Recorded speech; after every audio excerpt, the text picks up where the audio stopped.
Ladies and gentlemen, boys and girls, welcome to the world of RaceFace.Pro. My name is Stephen Koenig. Glad to have you guys here. It is an absolute honor to be back on the mic and to be bringing all the racing action here at RaceFace.Pro for the PokerBet GT3 Championship. It's going to be a wild one. It's going to be an exciting one.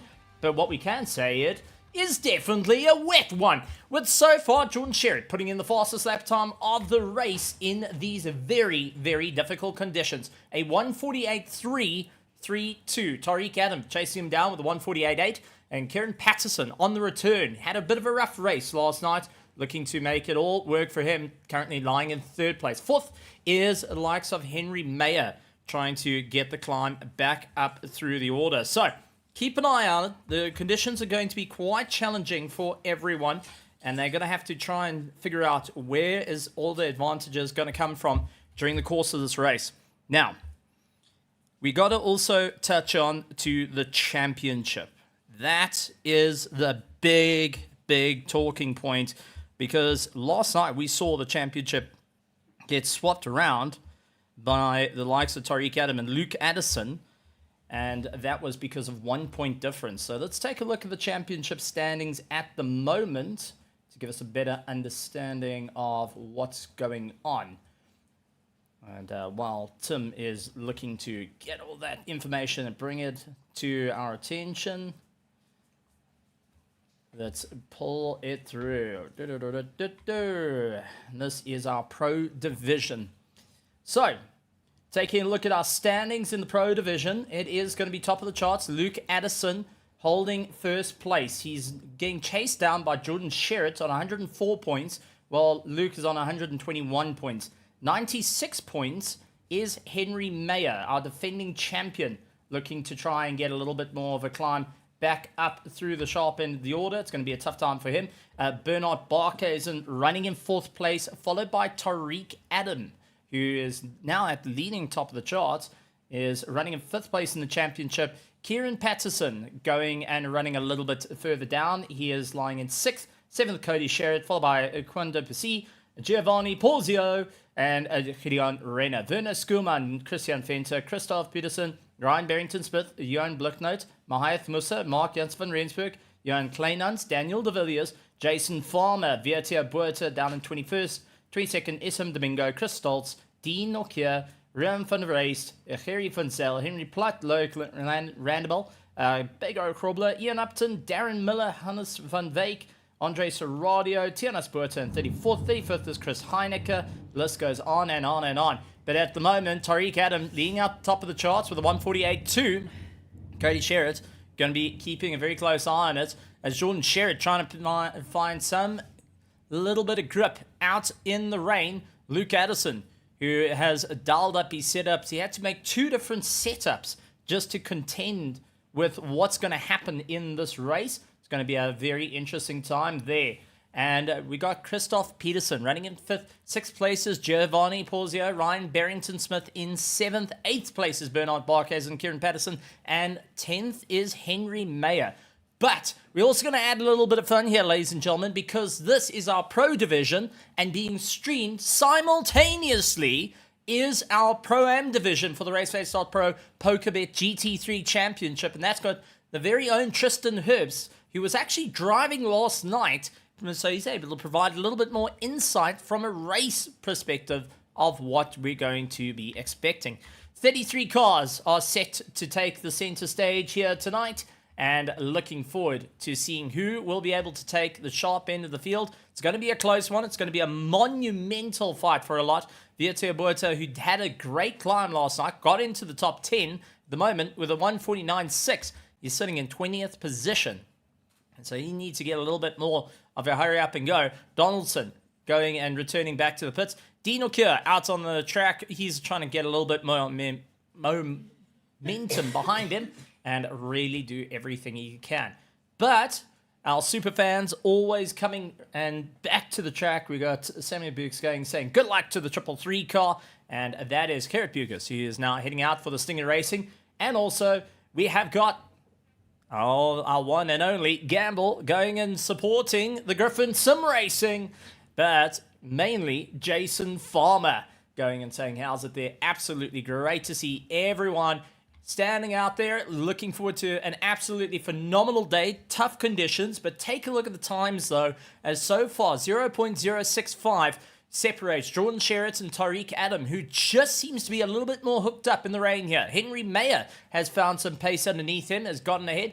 Christoph Peterson, Cody Sherritt in for the fight. He's running in 5th place, and Luke Addison in 6th. So obviously the setup work just not ideal as yet. Bernard Barkhuizen chasing down Giovanni Porzio, currently running in 8th, with Ryan Barrington-Smith and Fleming Bauer trying to gain a little bit of time. So this track lends itself high degradation to the tires. Well, with these conditions, forget about the tire degradation. Start worrying about trying to keep it on the black stuff, because it's so easy to step out under power and really lose the tail in these cars and land up in a huge, huge problem. So the drivers are going to have to keep that well in mind and see where they're going to make this work for them. So as we get ready to rock and roll, drivers hoping to get a little bit more pace and trying to figure out where it can go. Who's going to be able to take the top running order as the engines come breathing to life through our screens, hearing all the V10s, the V12s, the V8s, the V6s, all coming through and shouting its guts out, letting us know that the world of racing is here. Tariq Adam going and still running in 2nd place. Henry Mayer in 3rd, trying to find out some time. Each pushing that a little bit harder. So far, Daniel de Villiers 0.2 up on his lap time, and is doing everything he can to try and claw his way up. Daniel de Villiers 0.3 up on his last sector. It's going to be enough to possibly move him into that top 10. He's been clawing away at it. Last night was an absolute difficult race for the Nissan GTR PWSR driver. Well, this time around, he's trying to make it work for him as he gets on the gas.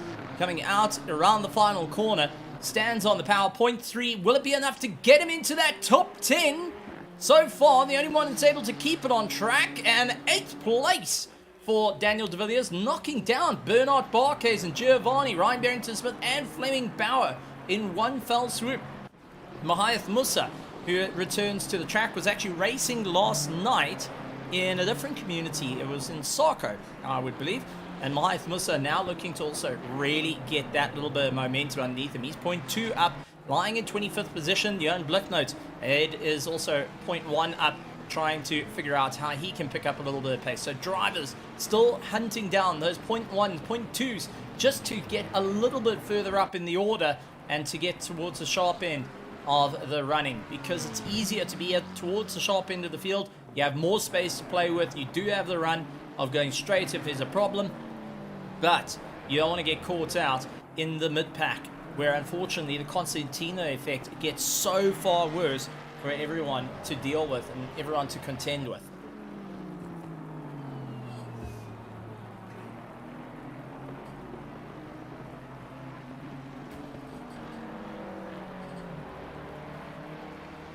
Miller going and finding it out, trying to do everything he can. Werner Skuman comes across the line, 16th position.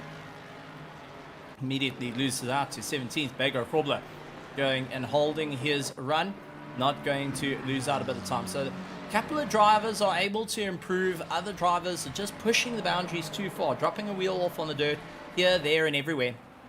And that is costing him a fair amount of time on track. So you've got to be very, very cautious on how you're doing things and figure out where you can get back into the race. And especially with qualifying with only 2 minutes left, I think a lot of the drivers are just doing their final prep to get used to the cars, get used to the conditions, because they're going to be racing in some very, very difficult conditions. Namely, this is going to be a challenge for the drivers to keep it on the circuit for an hour and 20 minutes. 2 mandatory pit stops are going to come into play, and that means that it's all about timing. What are you going to do? How are you going to get into the pits? What's your timing going to look like? Well, we're about to find out in the very, very closing stages of this race, and it's all on the cards to see who's going to be able to walk away, and it's going to be a difficult one for a lot of the drivers. Many drivers also contending with a storm up here in Joburg, and that's pretty much representation to show the storm that we're having currently out on track. Jordan Sherritt, 0.3 up on his last lap time. 0.4, can he break this down to a low 147 in the Mustang? Slides it out, gets it very close. 0.3 comes across the line with a 147.55 coming across the line. That opens up the gap to Tariq Adam and Henry Mayer, who will have got the alert. Christoph Peterson, though, in the Honda, did have a bit of a rough qualifying yesterday. Now he's actually going and charging for that top front, wants to sit within the top 5, no matter what at this point, as he chases down one of the Griffin Sim Racing Aston Martins just ahead of him.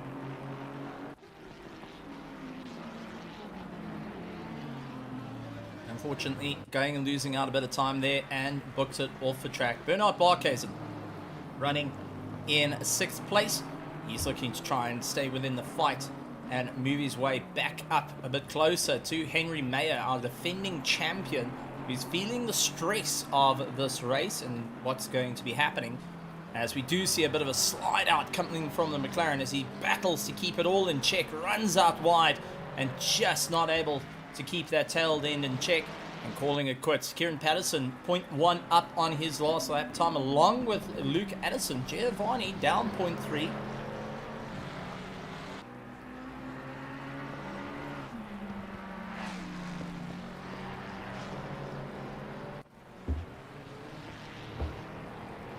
So let's see how this is going to work out for our drivers, as Kieran Patterson tries to push that a little bit more. Luke Addison looks like he has lost out the pace and is into the proper fight. Werner Skuman up 0.3 of a second. Now tries to carry a lot of momentum through, dives in through the corner, flat out down the straight, absolutely gives it horns. 17th position, maybe a top 15. Well, he puts himself into 12th. The Pandacity Infiltrate Freedom now sitting in a bit of a comfy position as he gets back to the pits. Dean O'Keefe still out on track, trying to make up some time under these very difficult conditions for the hybrid racing, and has been on a proper charge. Lots of support coming in for quite a few of the drivers. Alan R getting a lot of support, and also the 333, the Stinger Racing, getting a bit of support as well. Always fantastic to see our superfans braving these conditions. Take my hat off to you guys, and to go and see some epic racing. Dino Kier comes across the line, unable to move forward, and will maintain that 14th position. Well, ladies and gentlemen, boys and girls, as the rain continues down here at Barcelona, it is all going to be a lot of fun. Our drivers are going to have to think quite outside the box for this one to see who will be able to get the run up through the order. Now, a couple of things, while we've got a little bit of peace and quiet, a couple of things we can touch on to. One, here at the PokerBet RaceFace GT3 Championship, we're looking to have a huge amount of fun. But end of this month, the big news dropping down. RaceFace joining up with the South African Endurance Series, which will be having a virtual 9 hours of Kailami. Yes, you heard me right, a virtual 9 hours of Kailami. Go and sign up. Join on the Discord. Be part of the show. It's the whole thing is to get your physical rig to the Kailami racetrack on the Sorrel Thunder Merva deck, where you will literally be racing simultaneously with the virtual 9 hours of Kailami rushing past the right-hand side of you, and you get to see that racing, plus be there for the entire music festival. There's quite a bit of big names that are going to be announced in due course, and something you don't want to miss, especially if you happen to be good fans of some circles, some primary circles. I don't know, it's just a, what may be there. Alright, well, let's talk about the action here tonight for round 4 of the RaceFace.Pro PokerBet GT3 Championship, and everyone lining up on the grid, the rain coming down and just pitter-patter onto the vehicles of the car. I mean, we go on board with Dean Nokia and you can hear the pitter-patters on the car as that lets you know how wet this is going to be. An absolutely monster-sized grid, 33 cars due to start the race here for our Pro Division. All eyes are going to be on this car here, Jordan Sherritt. He's got a clear run heading into turn 1 into the right-hander, but he's going to have to move across to the left-hand side, middle of the circuit, to try and guard turn 2 into turn 3. Otherwise, he's going to have a problem with Tariq Adam that may be able to get the sweep through him, going up on the left-hand side, holds the inside line for the second corner and gets going. In these brutal stages now, might not seem like much with a rolling start, but this is crucial. Depending on how you set the cars up, a lot of these drivers would have set their cars up to have their brake ducts open. To close. They would have closed the brake ducts up. That is to try and retain heat inside the brakes, which will then go into the rims, which will then go into the tires, which means more grip. But you don't want to overheat it, because now you've got that reduced amount of airflow coming in. So it's crucial to monitor your braking. Usual brake drag doesn't work out in the favor here, because you'll end up having brake fade come towards the end, as you've gone and heated it up with zero cooling coming in, and you will have brake fade where you'll stand on the anchors and the car won't stop. Let's take a look at our field though, as we get ready to rock and roll for the RaceFace.Pro PokerBet GT3 Championship. First place is Jordan Sherritt, followed by Tariq Adam, Henry Mayer, Christoph Peterson, Cody Sherritt, Bernard Barkhuizen, Kieran Patterson, Giovanni Porzio, Luke Addison, Daniel the Hitman de Villiers in the top 10. Ryan Barrington-Smith, Werner Skuman, Fleming Bauer, Dean Norkier, Herib Bucas, who is getting supported by quite a few of his fan favorites out there. Gideon Reyna going and battling out with Beggar Kroblis starting from pit lane. Johan Blichnote, Andre Soradio, Chris Heineke, Darren Miller, Jude Neville, Viertia Buerta, Mordred Claessens, Mac van der Merwe, Michael Donaldson down in 26th, 27th, Gary Fonzel, Mayath Musa, Dianas Buerta, Henry Platt, Ian Upton, Jason Farmer, and Terence Ferreira rounding out the field for tonight's race. Gonna be a monumental one, gonna be an exciting one, gonna be a crazy one, and all eyes are gonna be on the cars up in the front. Mid-grid is going to be the difficult run for it all, because last night we saw under braking into turn 1, turn 2, it landed up into a bit of a concertina effect with quite a few cars taking a solid knock.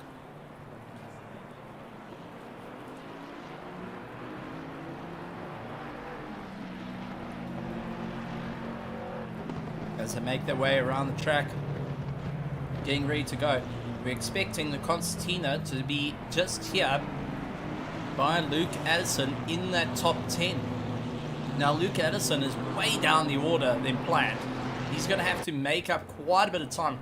Actually winning, he was leading the first start of the race last night. Unfortunately, didn't work out in his favor. But all eyes to the front, Jordan Sherritt trying to get himself ready. Tariq Adam lining up side by side with Sherritt, Henry Mayer, Christoph Peterson, Cody Sherritt, Bernard Barkhuizen, all looking to get the drive as they get themselves ready. Lights on, and waited for it to go. And we are underway with racing, and Andre Soradio gets the penalty for jump starting off the line. Kieran Patterson trying to go 3 wide with De Villiers also going in the mix. It is going to be late on the brakes as we do see everyone climbing onto the anchors, all looking okay. Oh, Kieran gets a knock, Luke Addison gets a knock, Giovanni's through. It looks like a bit of a peaceful run. Oh, never mind. Ryan Barrington-Smith going and losing the car, lands up in a bit of a crash at the back. And has that affected quite a few? Well, it doesn't look like it. There's still quite a few cars that are up and going at this stage of the game. Oh, we do have a bit of a slowdown, and that landed up with Kieran. Oh, and another Omnius getting thrown into the weeds. Kieran Bukes also getting caught up into the mix, trying to go for a bit of a defense at the moment, as we've seen the mid-grid battles going and fighting it out. Kieran Patterson snapping at the heels, trying to find his way through. Darren Miller also trying to see where he can go. Caught up behind one of the Mustangs, now needs to really get onto the power. Viertia all over the back of him as they carve their way through, all looking a little bit neater than planned. And thankfully, not too many broken cars for that one. Well, I'm going to see a very tough race indeed. Chris Heineke going and losing out of position as he loses out to Jan Blicknote. Andre Serradio trying to defend, gets around Kira Bukes, and Serradio's got to serve a drive-through penalty on the process as they make their way through. Jan Blicknote landing up with Chris Heineke, and that was Darren Miller coming in for it. Mordred Claessen's trying to go late on the brakes and do everything he can to pull himself into check. Heineke all over the show. Mordred Claessen stuck out wide, tries to hold a little bit of door-to-door contact with Darren Miller, and now it is just about carrying the momentum through as drivers need to get up and going once again. So back up to the sharp end of the field. Jordan Sherritt leading out the pack. Tariq Adam in second place. Henry Mayer lying in third. Cody Sherritt in fourth with Bernard Barkhuizen all over the back of him, chasing him down, doing everything he can to stay in the mix. The McLarens do have a little bit more of a later life towards the end of the race. They don't, beginning of the race, they're a little bit rough with that full tank. Lucas in a bit of no man's land at the moment is keeping an eye. Fleming Bauer's got Kieran Patterson all over the back of him. That Mustang is looking fixed and fine, and Fleming Bauer, who got an easy overtake last night, is about to see a very, very angry Kieran Patterson, who's going to bowl for it all, knock it to the sixes, and he is fully clear and got all the runs, and now scoring the position over Fleming Bauer. But Fleming's going to try and come back at him under braking, and a little too late on the brakes, slid out a little bit wide. That cost him a fair amount of time as drivers trying to snap the toe of one another as they make their way through. De Villiers on the climb. Werner Skuman has got away from Dean O'Keefe.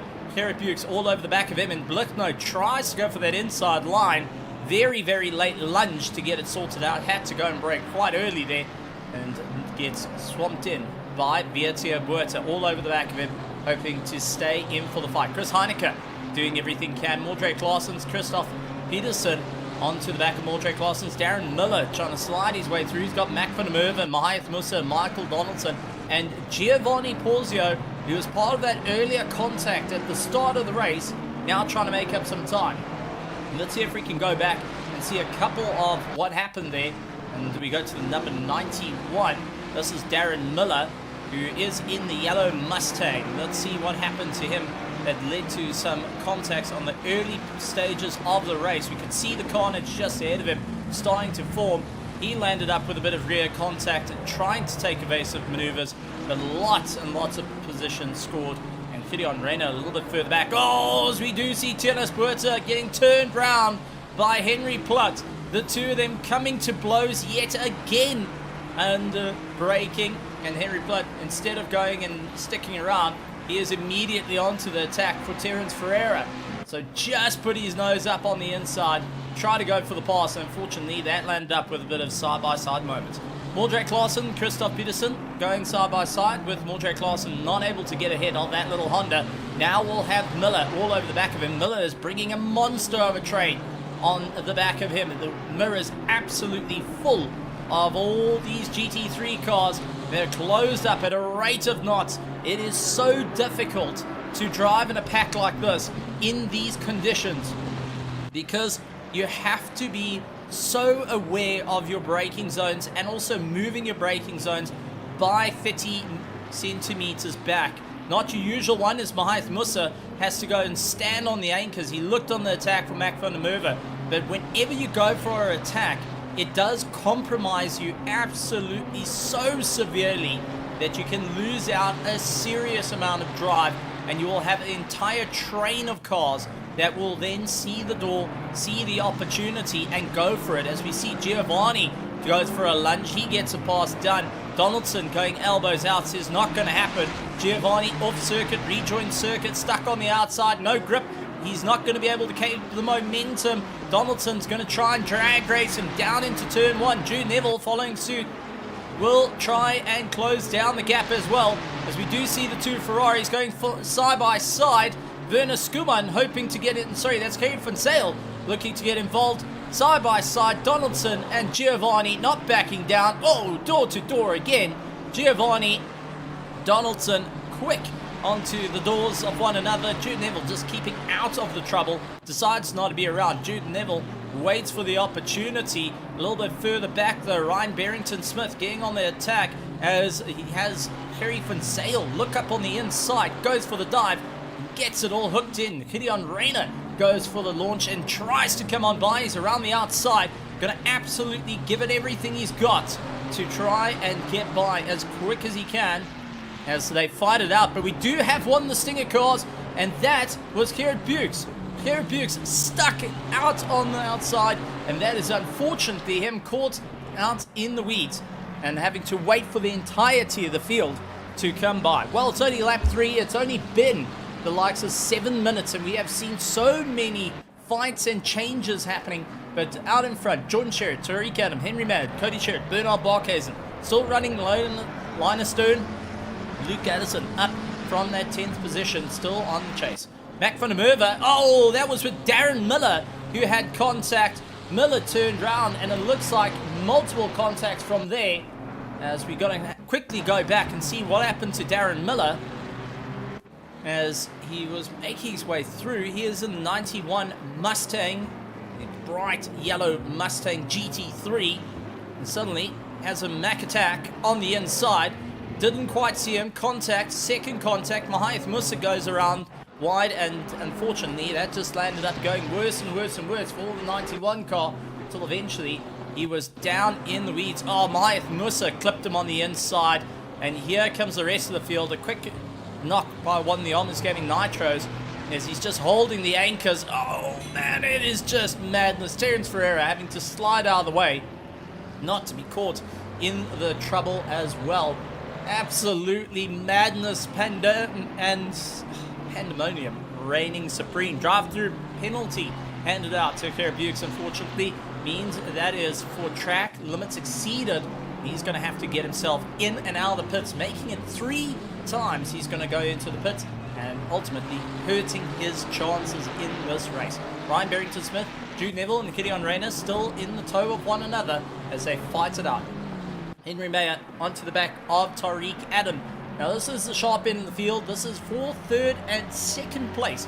Henry Mayer hoping to put enough pressure onto Tariq Adam as he looks to try and open up a little bit of a gap. Remember that Henry Mayer is our defending champion. He's 3rd in the championship, and Luke Addison's in 1st in the championship on 121 points.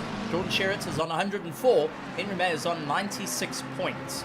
So he's really got to close up that gap. Tariq Adam is on 88 points, lying in 5th place.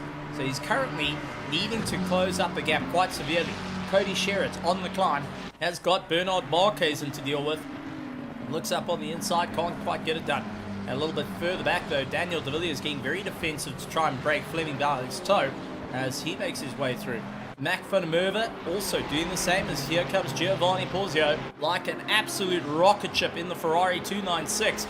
That V6 turbocharger is not going to back down in these conditions. It absolutely suits it in the conditions being a bit cooler. Those turbos are going to be thriving on the run, and it cannot count out the BMW that's also turbocharged is going to have a huge run on them as Mac van der Merwe stuck on the outside. Moves all the way out, tries to close the door onto Mahath Musa just so he can hold it. Goes back on the attack of Giovanni, but couldn't quite get it done. Mahath Musa tries to look for that inside apex and just couldn't get the lift. So drivers having to really figure out where this is going to go, how the climb's going to work out on the way through. Everyone needing to really step up the charge and see where they can get involved. Where can you get the climb for the hour and 20 minutes worth of racing? And the pit window is open. Some already have done the pit stops, not to what they wanted. Bego Krobler being one of them. Garrett Bukes, who's come out of the pits for the Stinger Racing, he served his first drive-through, and Andre Sorodio served his drive-through. So Bego Krobler, who started in the pit lane, unfortunately, we'll have to revisit it very soon. Christoph Peterson, Virtu Buerta still chasing each other down, doing everything that they can to carry the momentum through in these GT3 cars. And honestly, it's a huge amount of fun for the drivers to see what they can do. Conditions not usually raced in by our drivers. They prefer more of the warmer weather, not too hot, not too cold, and you're able to go racing. Well, Maya Musa diving in the pits, thinks he's losing a bit of time. Will serve his first of the pit stops. Gideon Reyno keeping on the back of Jude Neville will see this and go, okay, right, what's my chances here? As he follows suit, trying to gain a little bit of time. Jude Neville just ahead of them, looks to go around the outside. Jude's going to have the middle line if he can move a little bit across. Does so and defends the first apex. Second apex, though, it looks like it's going to be the Omnius Gaming just ahead of the LNR. A great fight all the way through, but now it's all about Gideon carrying on the momentum on the corner exit. Jude Neville loses it, though. Goes out wide. Jason Farmer capitalizes and dives up on the inside. So Jason Farmer gets that position after one critical mistake from Jude Neville. Gets a little bit of a hurry long as well, but that is going to help him out in the big picture here. Jude Neville not looking down to go and step away from this attack. He has to try and keep the pressure on as Kerry Van Sale tries to close up the gap to him. Bernard Barkhuizen still keeping on the back of Cody Sherritt, though, for 4th and 5th position. Cody managing just to stop on the anchors of every step of the run, and he's going to have to keep a very close eye on what's needed to carry on the momentum here. Sliding his way through, not making it easy, and Bernard Barkhuizen constantly putting the pressure on.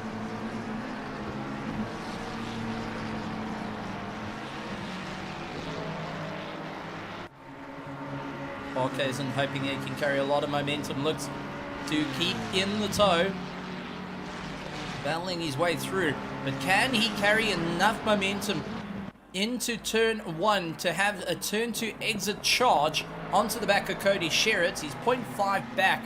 Unfortunately, I think it was a little bit too much into the corner. Couldn't quite get it to slide along with him and battle out. Dean Nokia dealing with Christoph Peterson. Now, Christoph in the little Honda is going to have an advantage over the BMW that's just ahead of him in the corners, but the straight line aspect of the BMW is the worrying factor for the Honda NSX that is trying to make his way through. One and only Honda NSX of the field up against the mighty BMW M4 GT3 with Dino Kier behind the wheel, now looking to really step up the pace and do everything he can to stay within the race, looking left and right, seeing where he can go. It's going to be a monumental charge. Looks up on the inside, hooks it in, and gets the pass done and dusted. Dino here tries to go for the undercut, couldn't quite get it sorted out, and unfortunately lands up with both of them down. Yellow flags being kicked up, though, for the 296 and the 118 car. Let's see what happened there. Now there's Kerry Van Sale and Jude Neville. Unfortunately, it looks like they came to blows with one another, side by side, as they made their way through turn 1, turn 2, and Jude now trying to bring the car back. Pandacity and Eleanor both going and getting a bit of elbows out with one another, and unfortunately for Van Sale landing up into the weeds after that door-to-door contact. Mac van der Merwe, a bit of a swap round with Michael Donaldson, and now trying to get back onto the power underneath his teammate, decides not to. So van der Merwe and Donaldson playing a bit of strategic here to try and keep Ryan Barrington-Smith at bay and rather get themselves pulled along. Andre Sorodia in 28th going off to the back of Darren Miller, and Miller onto the back of Johan Blicknote. Well, he's outbraked himself by a million miles, and that's gone and opened up the door for Sorodia to get by. Sorodia is going to be more than happy with that. Miller kicking himself a little bit. It's going to try and bring it back after losing out that little bit of time, but it's opened up the gap once again for the drivers. Kieran Patterson catching up onto the back of Luke Addison.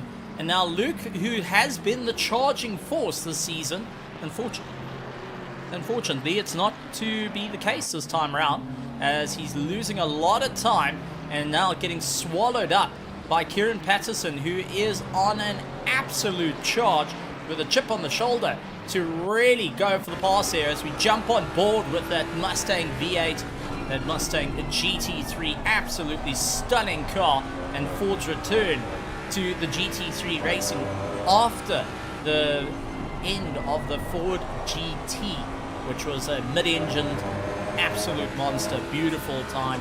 And also the Ford GT3. And, well, this is a return, gotta say, has been a gorgeous one indeed. All over the back of the Ferrari 296, which was the breakaway from the usual Ferrari that we've gone and seen over the course of the years, like the 488 Evo 2 and the 488 Evo. 296 was a breakaway from that, having a little bit of a slimmer profile, being a little bit more aerodynamically favorable, and also trying out new looks and new feels for the cars, just in terms of photo ops as well. And so far, it has been a dominating force out on the track. Bego Krobler keeping ahead of Terence Ferreira as he tries to make his way through. So drivers really doing everything they can. Chris Heineke late on the brakes to try and catch up to Vietia Buerta, and Vietia Buerta onto the back of the likes of Dean Norkia. Pit stops, though, is going to be the question, and that is what we want to talk about as we will get into the later stage of the race, and 2 mandatory pit stops can make or break the race. Now, usually what the drivers will be worrying about is the tyre degradation, as Henry Platt, unfortunately, turned round. The number 9 has currently gone and seen its tail on the way through. So what happened to Henry Platt on the way through? Carrying a lot of momentum, runs out to the curbs, hard on the brakes, now into the very tricky S's, straight line. Oh, the rear just steps out, and unfortunately that's that. Having to wait for the field to come by. Didn't pull a Lance Stroll and to drive it into the dirt, so that's at least a pro on that part, and the difference between the F1 driver and our GT drivers. So, Vietia Buerta all over the back of Dean Norkia. Chris Heineke dealing with Giovanni, who gets up on the inside, drag racing down the Aston Martin AMR V8, now having to deal with the Ferrari 296. And Giovanni went by just literally shouting, Gio! As he went all the way past. That is most certainly that's gone on. But now he's got his eyes firmly set on Vietia Buerta, who has openly said the weather conditions and the track is favorable for him at the moment. He's quite happy with it. He's going to be pushing it a little bit harder as he gets his way through. So absolutely great stuff to see it. And everyone out there in the virtual grandstands, taking a look through my glasses, I can see that we got Matthew Kotzer going and saying how's it from the grandstands. It was fantastic to see him. LC Jaber, Saki Goes Bossy, also known as Jaco Krobler, who's getting himself ready for the Britcar 24-hour endurance race that's coming up at the end of the month as well. So good luck to him representing South Africa there. Nushka Buerta going and supporting Vietia Buerta. He's going to happy for that one, and we'll be looking to see how it all goes. Chris Heineke, though, going and landing up with a bit of a stop. So what happened to the 88 car? And this was a little bit of a turn of events for him. Dives into the pits and, yeah, just getting himself into the box. I think serving his pit stop, a bit of a abrupt run into the pits, maybe feeling that he's losing a little bit more time. Gonna rather choose to get it in the box, get it sorted out, and get back and going. So, out in front though, Jordan Sherritt still leading out the back. 1:48.2 has been the fastest lap time of the race. Tariq Adam, Henry Mayer, Cody Sherritt in fourth. In fifth place is Bernard Barkhuizen. Luke Addison running in 6th, 7th is Kieran Patterson. Daniel De Villiers, Fleming Bauer, and Werner Skuman rounding out our top 10 at current. Christoph Peterson, Dean Norkia, Vietia Buerta all over the back of him, with Giovanni Porzio now in for the mix as well. So Vietia Buerta is going to have to switch focus from the attack to the defense, or maybe if Giovanni's got that little bit more of a run, do a bit of a swap round, allow Giovanni to crack the door open on Dean Norkia, who has been quite defensive in his driving, and I think that is exactly what's been done. Vietia opens it up to allow Giovanni through and gets into the toe. So this is going to be an interesting play because Vietia has lost on-track position. It does hurt in that regard. It's loss of points. But if he can utilize this opportunity to punch a hole in the likes of Dean Norkia's defenses, that may come into a bit of a smarter play. It's a long race. You can make up some time. You're just going to need the right tools to do it. And if you can get pulled along, it's definitely going to help. Save a bit of fuel, save the tires. That's what's going to need to be done by our drivers in the long term. And you can see Dean Norkia sitting right up against the pit wall, trying to stop any attack coming to him. Ryan Barrington-Smith takes a dive on Mac van der Merwe, 18th and 17th position. Mac van der Merwe, though, just managing to get the nose, crept in that a little bit more, and is on the charge. So just focusing on small moves to keep himself going at the moment. And this is all coming into play for the long-term effect. What's going to happen during the course of this race? Giovanni Porzio going and fighting out with Dean Norkia, looking left, looking right, trying to come back at him. Vietia Buerta going to be waiting for the door to open, because once it opens, once that Giovanni puts his nose in, Vietia is going to be right on the bumper of Giovanni to stop Dean Norkia from sliding the door closed once again.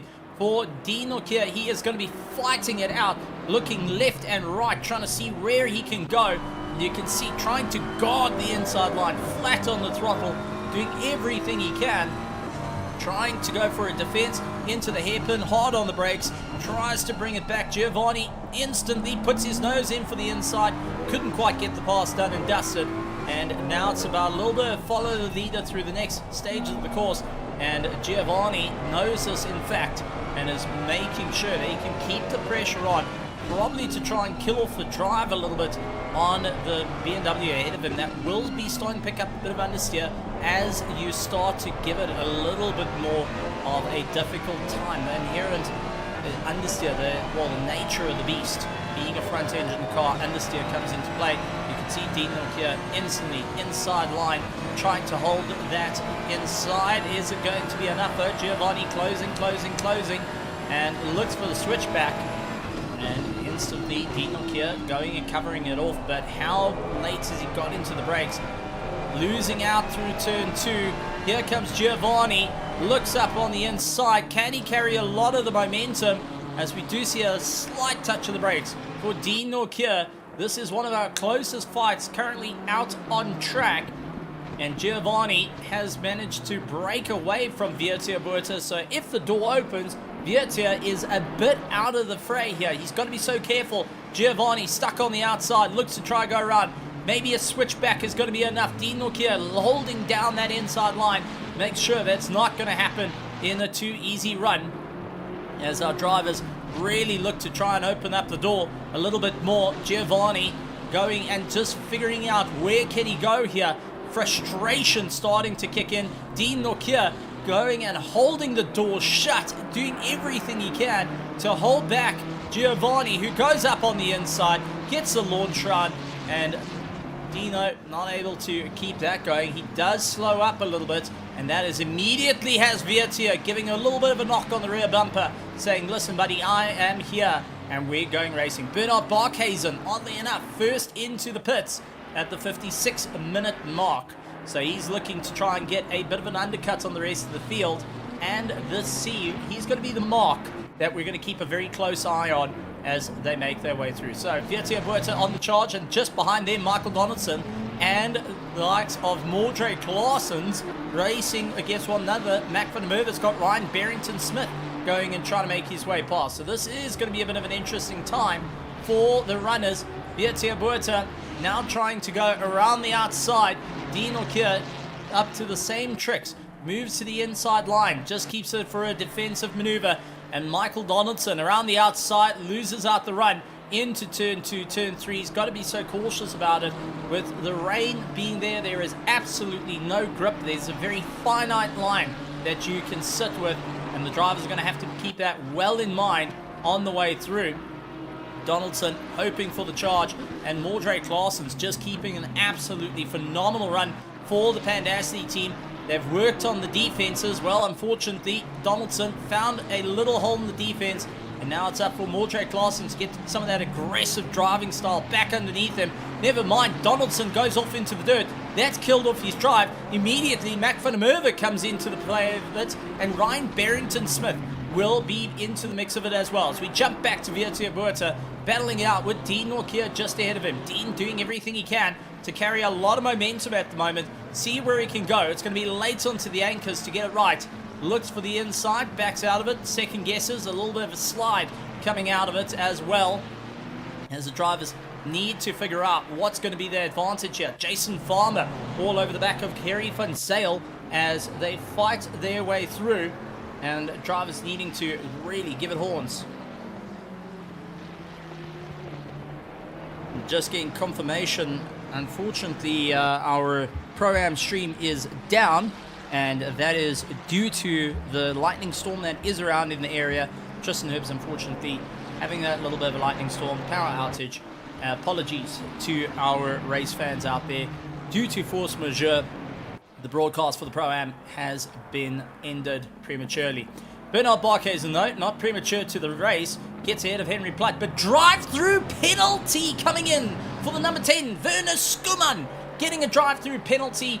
That is an absolutely killer run for his race. He's in that top 10, and that unfortunately is for drive limits coming in.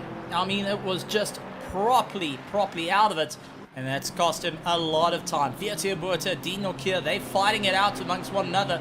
Mordre Claassen, Michael Donaldson all over the back of him, with Michael Donaldson up on the inside, getting past Claassen's. Claassen's going to try come back at him. A little bit of a squeeze, but Mordre Claassen's has no problem to get these elbows out, puts it back in, and gets ready back in for the fight. Mordre Claassen showing off what he can do. He will not back down from a fight, and is going with the whole Nikkei 30 for those that do watch the streamer Nikkei 30.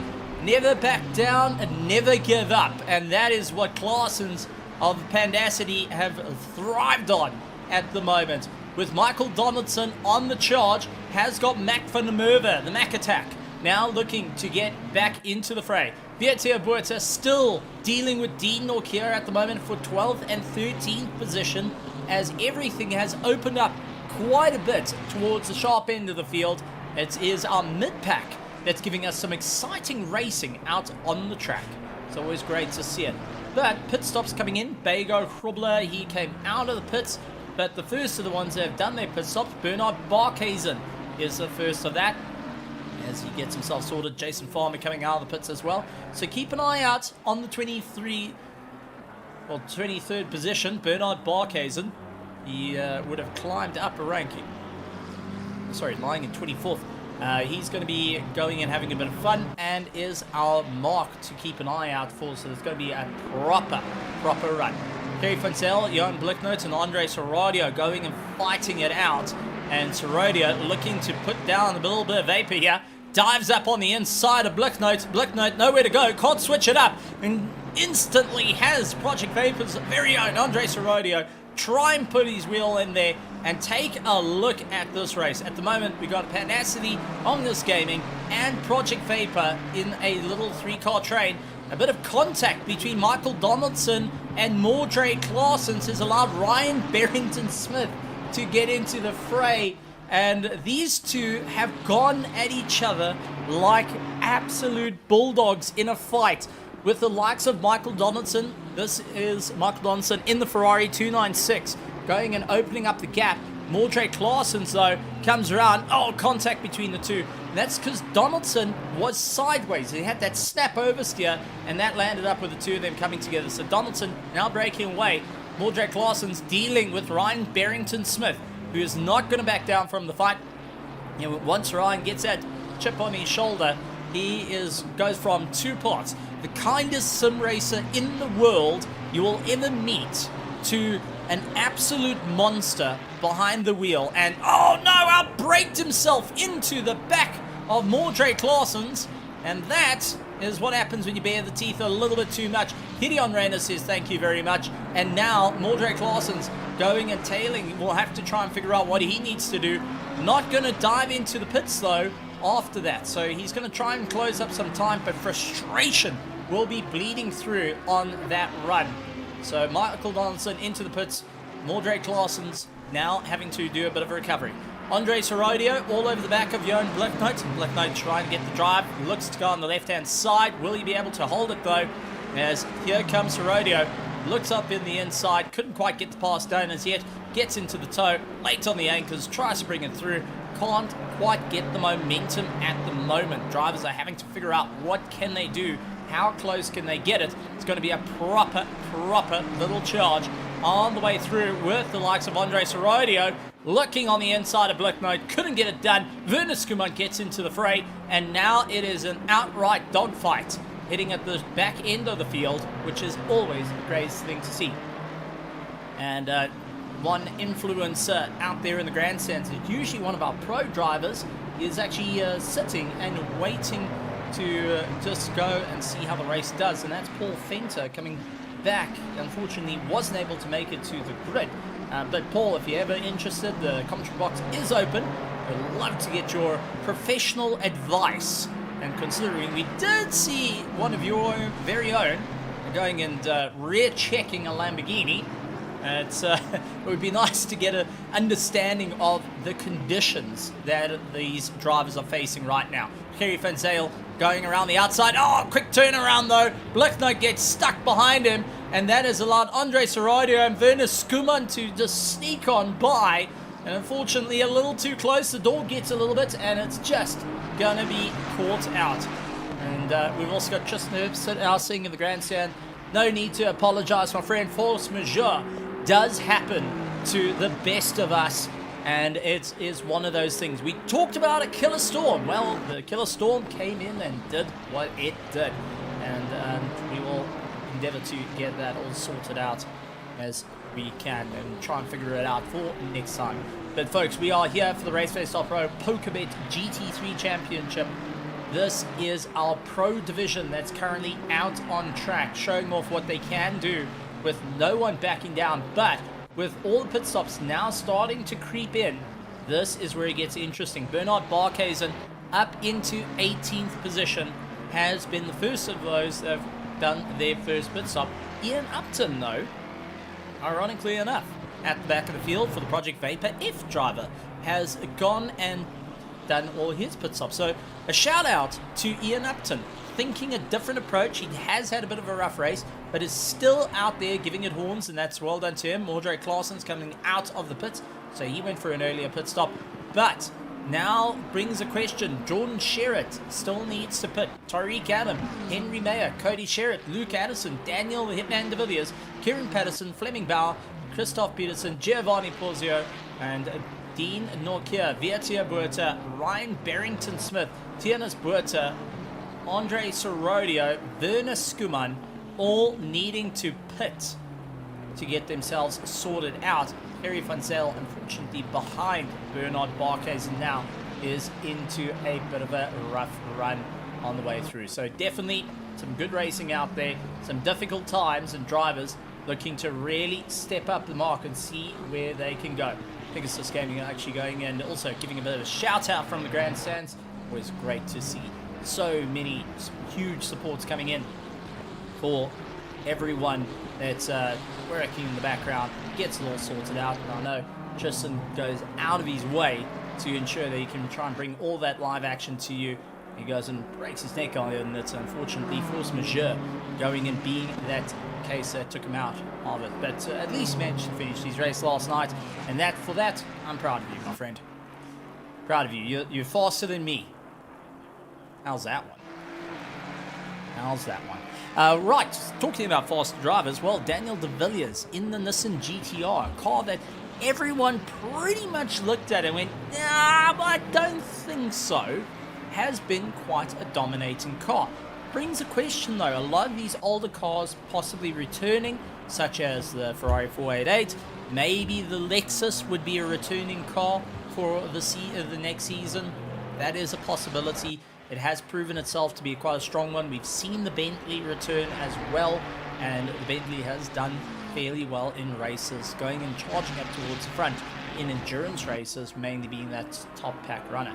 So we'll have to keep a very close eye on the race and see how it all goes, with everyone trying to figure it out. Bago Krobler all over the back of Mac van der Merwe, and McAttack unfortunately getting all sideways, trying to make his way around the corners, having a difficult time out there to keep it all on track. But it does look like everything's starting to open up here and there. Michael Donaldson over the back of Mordre Claessen. So these two have come back to blows, and they've got a Jordan Sherritt, who is our leading car, looking to get past him as quick as possible. And he's now getting to see this is a very close fight in front of him, not realizing that these two are more than happy to go door to door with one another. So how is this going to work? Jordan Sherritt, is he going to back down? Or is Michael Donaldson going to tell the pit bull, let me do what I do? I've got an idea here.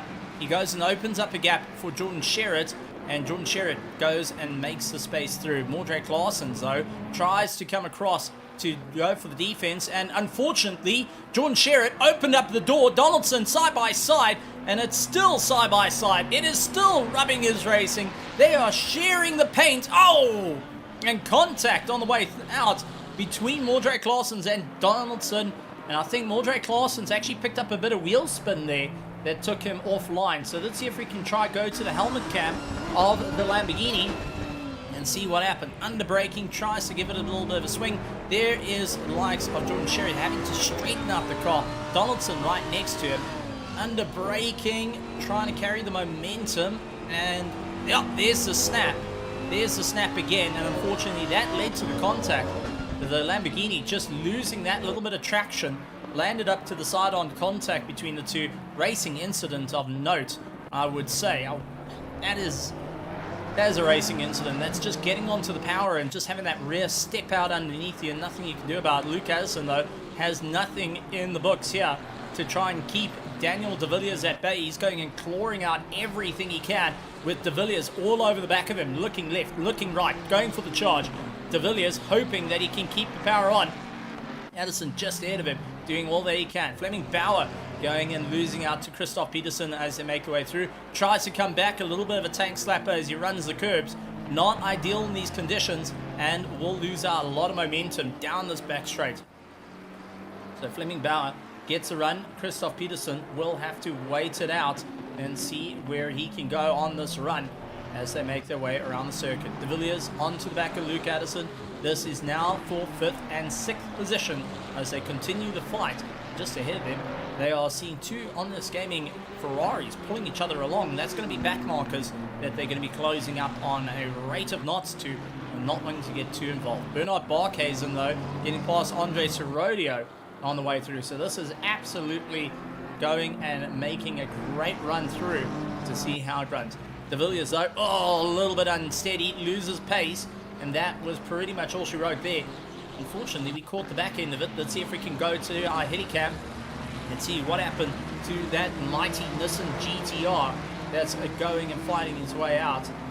That's going to be a proper chase all the way through. I think possibly went a little bit late on the brakes and had to slam on the anchors, bring it down through the gears, and just that tank slapper, slow slide. He brings it back though beautifully and is able to keep going as we do see Tariq Adam into the pits, and now it is an outright chase. So it's going to be interesting as drivers are now serving their pit stops, getting it all sorted out. Even Paul Fenter going and shouting from the stands to go and get the drivers to run the way through as he fights it out. Vietia Buerta and Dean Nokia, they're looking to get ahead of Giovanni, who's now into the pits. Bernard Barkhuizen, who's into 13th. Bear that in mind, may have an opportunity here to usurp a few positions.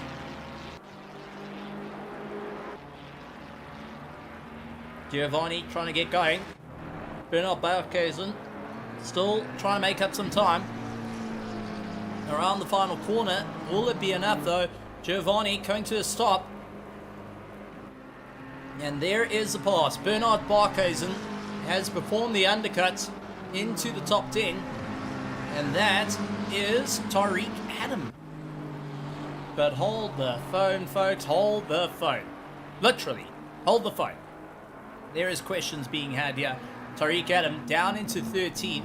Has completed his first round of pit stops. And he's got the likes of Barkhuizen just ahead of him. Now, what does this mean for Tariq Adam, the winner of last night's race? Suddenly is up against Bernard Barkhuizen, who he admitted is definitely a very quick driver and very passionate about trying to race it out. Mac van der Merwe and Michael Donaldson working together. They're pulling each other along, trying to get a little bit closer to the likes of the fights as they move their way around. And Donaldson dealing with Mac van der Merwe, who's actually switching around to the outside. Mac van der Merwe is getting a little bit upset to hang around Donaldson, forces him out wide. Both Omnis Gaming Nitro cars clip each other on the way through. non-ideal circumstances there. Mac van der Merwe, I think, went into business of his own there. Jordan Sherritt now into the pits. Cody Sherritt and Luke Addison into the pits. Henry Mayer at the top of the charts. Daniel de Villiers in second. Kieran Patterson third. Christoph Peterson. Fleming Bauer going and taking that 5th place spot. Then Luke Addison coming to a stop. Jordan Sherritt and the likes of Cody Sherritt. Dean O'Keefe not going to come around. He's going to try and usurp position. Vietia Buerta into the pits. Ryan Barrington-Smith going to try and keep going as well. Bernard Barkhuizen is the key here with Tariq Adam, because he has an opportunity. Is it going to be enough, though, to undercut? Here comes Sherritt out of the box, so he hasn't undercut Sherritt. But what has he done to Luke Addison, Cody Sherritt, Vietia Buerta, as we do see another car coming into the pits? That's Andre Sorodio. But where is Barkhuizen? Barkhuizen comes screaming on by. He's gone and usurped Cody Sherritt, and he has gone and usurped Luke Addison. So this has now left the fight open for Tariq Adam to get into the fight and doing everything he can to really battle it out. Werner Skuman has got into the fray, and he's looked up on the inside of Cody Sherritt, runs him out a little bit wide to the fringes. Cody trying to go back on the defense, a former champion here at RaceFace.Pro for the GT3 series, but not a champion for the RaceFace.Pro PokerBet GT3 championship. So this is going to be a very interesting one. Cody Sherritt making his return against a Werner Skuman who has been here for quite some time and is ready to go elbows out racing with anyone that goes and challenges him. Tariq Adam going and fighting his way through and will do everything he can to make his name known against Bernard Barkhuizen as they challenge their way through. Take a look at some of the comments that are coming out for Daniel de Villiers, and it makes me think about if you say his name, he will be here. Believe in Daniel de Villiers. If you go and look up, there's a certain wrestler that has that. Say his name and he will be here. That is essentially the comments that are coming through as Daniel de Villiers, Henry Mayer, Kieran Patterson, Fleming Bauer. Kieran Patterson missed his pit box. We saw him roll back a little bit and he has missed his pit box. That has gone and cost him severely on the run. Tariq Adam trying to deal with Bernard Barkhuizen, and they will gain a few positions on the charge as well as they fight their way through. It's going to be a proper charge going and getting the climb. It's going to be a difficult one for them, but Bernard Barkhuizen gets a run, and here comes de Villiers, holds on. So de Villiers' late strat has worked out for him. He's managed to hold on to 5th place and is now ahead of Bernard Barkhuizen and Tariq Adam. In de Villiers, we believe. Well, that was a strat to believe in, of note, to try and keep it going. Tariq Adam looking on the inside. He is hustling Bernard Barkhuizen, saying, come, move out the way. The Watermelon Racing is giving it horns here tonight. Kieran Patterson comes out of the box. He's got Chris Heineke ahead of him. 2 former teammates, might I add. Chris Heineke and Kieran Patterson at one stage of their life were teammates in the same team, PWSR. They were the same drivers in endurance, and now they are on track rivals, with Kieran Patterson unable to get on the inside, and that is costing him time. De Villiers, Barkhuizen and Adam all on the charge. De Villiers with the Godzilla trying to go for the send. Barkhuizen looks for the inside, had to back out of it. He's biggie in the middle here. Tariq Adam all over the back of him. And I mean, Barkhuizen's view is absolutely atrocious. As we take a look on board, he's got the likes of the Nissan ahead of him. We go into the helmet cam, and it doesn't look any better with that review camera showing Tariq Adam hunting down the positions. Oh, Tank Slapper on the way through. He is fighting tooth and nail to keep this car in check. And so is de Villiers. Tariq Adam is doing everything he can. Dean O'Keefe, Jordan Sherritt now moving up. Christoph Peterson into the pit. So Dean O'Keefe, the only driver, along with Ryan Barrington-Smith, needing to pit. But take a look at Tariq Adam. He is going, and I know he races with a camera on the nose of his car, so he doesn't have to worry about the visibility. Dives around the outside, and instantly Barkhuizen comes back at him. And a little bit of contact between the two. Bit of a challenging time there. But it was a bit of a go for it. Couldn't make it stick. And unfortunately, it landed up with a bit of a contact. But it helped Daniel de Villiers to breathe another sigh of relief. in the Nissan GT3. One of the oldest cars in this pack is absolutely hanging on tooth and nail. Dean Lockyer gets overtaken by Jordan Sherritt. There wasn't much of a fight there. Jordan Sherritt winks and said, listen, I'm going to make my way past. Get over it. I'm going to get by. And Dean was like, you know what? You're in a different race to me. Get on by. Let's carry on. My worry is about what's coming up behind. Ryan Barrington-Smith, though, is seeing this 3-car train coming up at a rate of knots. And this is going to be a difficult one, as we do have one single back marker stuck in between it. And Barkhuizen with a send on the inside tries again to get on the inside of De Villiers. Couldn't get it. Tariq Adam goes for it, though. Looks on the inside. Going to try and go around. Barkhuizen off the circuit. And now Tariq looking to make it too. Goes around. De Villiers is going to find him out. Who's first on the brakes? Both on the anchors at the same time. And Tariq slides it in. But it looks like it's not over yet. De Villiers up against the door of Barkhuizen. So Tariq Adam broke away. Lastminute.com to get it to work. Bernard Barkhuizen is now frustrated of note, but De Villiers lost 2 positions in that run.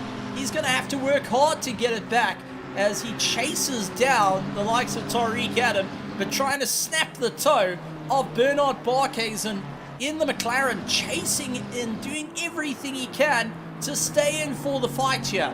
Tariq Adam now opening up a second gap to him, and now they're going to have to deal right past that is Ian Upton, believe it or not. And yes, it is Ian Upton, Project Vapor F driver, going and doing everything he can. This is going to be a proper run. Oh, the Nissan GTR, De Villiers around the outside. Barkhuizen is going to have the run, and it looks like a good swap around there. Bernard Barkhuizen finally getting the position back after some hard work and some hard driving. Ian Upton letting him go and say, all right, listen, I'm going to let you go here. I'm not going to worry about this. But now Tariq Adams got Ryan Barrington-Smith. These two know each other all too well, and they know the fights that they've had in the past. Ryan Barrington-Smith, who hasn't pitted as yet, folks, will be hanging on, trying to go tooth and nail at this point, giving it horns. Tariq Adam up on the inside, looks to try and go around. Ryan tries to battle it out, but couldn't quite carry the momentum, loses out the position, and now has Bernard Barkhuizen onto the back of him, fighting it up. So it is properly going to town here. Unfortunately, many of the drivers battling it out. Henry Mayer has come into the fray, and this has been a silent assassin to the back of the Godzilla. This is Mothra at the moment up against Daniel De Villiers. Or would I say Hydra? That would be more of a Hydra coming in and just kind of getting into the fight to the Godzilla. Wouldn't say King Kong in that regard. Well, it's now time for De Villiers to get elbows out. Ryan Barrington-Smith into the pits. Now, if you want to follow all the live timing, look up on Pit Wall for the RaceFace.Pro PokerBet GT3 Championship, and you get to see all the live timing brought to you by our associate sponsors. Daniel De Villiers, though, getting all out of shape, and I think that Nissan has bit the dust in terms of tires. He has pushed it all to the limit, hangs on for dear life. Henry Mayer around the outside's got the legs on him, gets him under braking, and Daniel De Villiers unfortunately losing out that little bit of a run. Now Daniel De Villiers looks at his mirror and sees the likes of Cody Sherritt, his former teammate, going and closing up the gap, and Cody Sherritt's going to be asking a little bit nicely here to get past. Doesn't want to get caught out in too much of a run as they make their way through. Yellow flag for the number 1 car, though, and that is unfortunately Michael Donaldson. What happened to Michael Donaldson? Because that's Gideon Rayner behind him. Gideon Rayner of the Omnis Gaming, and no, Donaldson into the pits. Okay, so it was just a pit stop. Nothing too wrong there. I was a little bit concerned when I saw the yellow flags kick up, and that would have been a bit of a nightmare situation for the Omnis Gaming team, Nitro and main team. Cody Sherritt dealing with Daniel De Villiers, looking around, trying to figure out where he can go. Absolutely hanging it out and tail out at the moment. Cody Sherritt running on the curbs, just trying to utilize any bit of the road. He knows his former teammate is a formidable defense as they battle their way out, but also clear show of gentleman agreement between them giving each other a bit of room as well.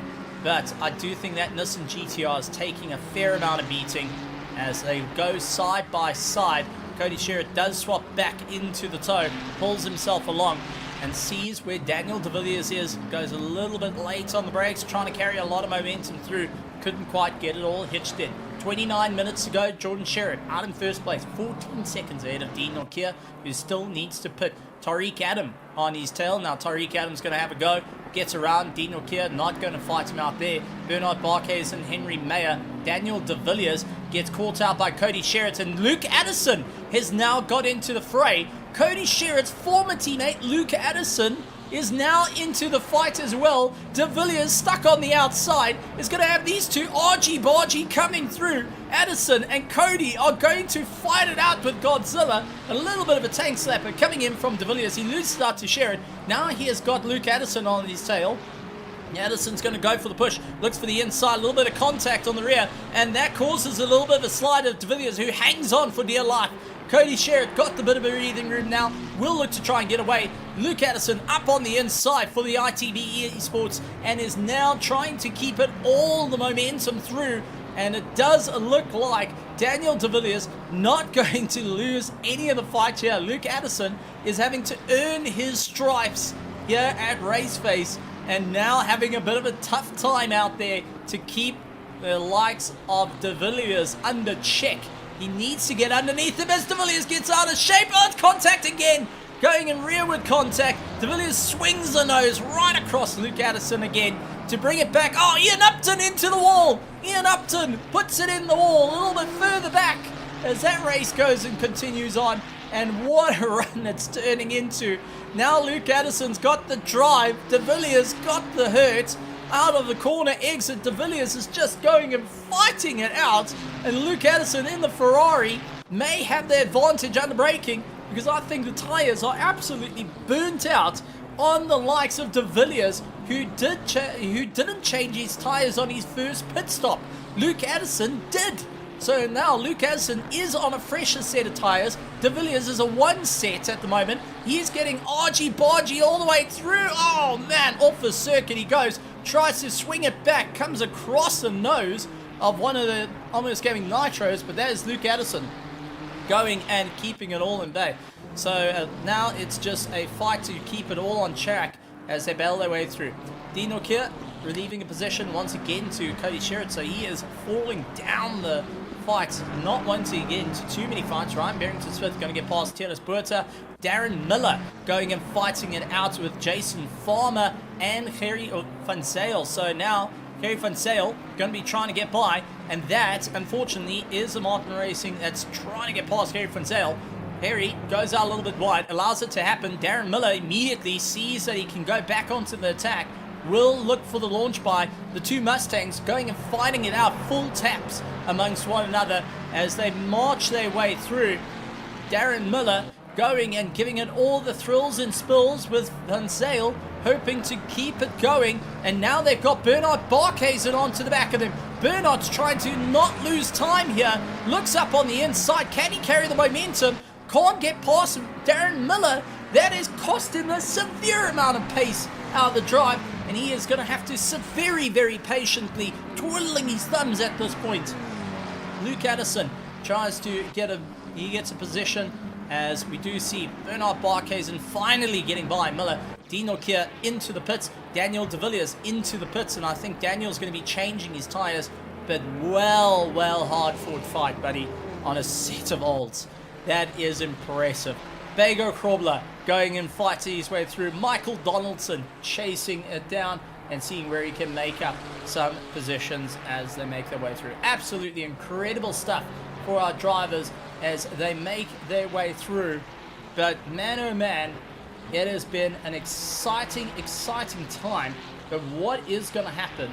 And I've got to ask a very serious question of who has been the driver of the day. So we're going to put it out there to the grandstands and start trying to get an understanding of the driver of the day in a bit of a Q&A perspective and we'll get that out there. So for anyone, if you take a look in your questions part, put the driver of the day, who you feel is earned that drive, as we carry on, and we'll see who the driver of the day is at the end of the race.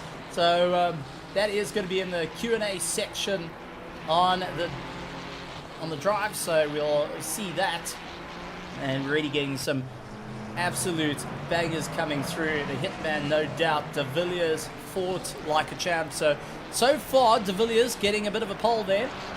So we'll add Daniel De Villiers. Actually, you know what? We're going to make a bit of a poll and see what we can do. And we'll add De Villiers as one of the driver of the day and give everyone a perspective.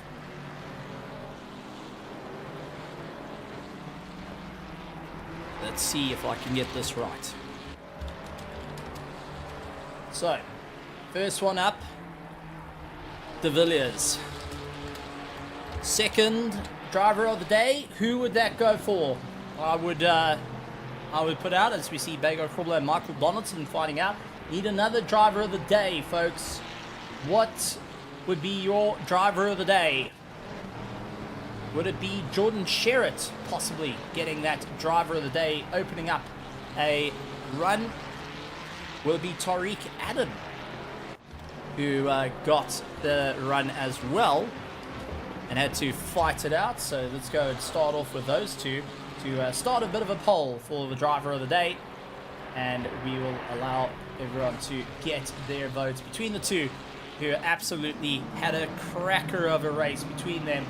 And it'll be between De Villiers and the likes of Tariq Adam. Both put up a monumental show. Cody Sherritt all over the back of Bernard Barkhuizen and doing everything he can to fight it out against KSR driver, and will look to try and get a bit more of a run. Barkhuizen has done a phenomenal job as well.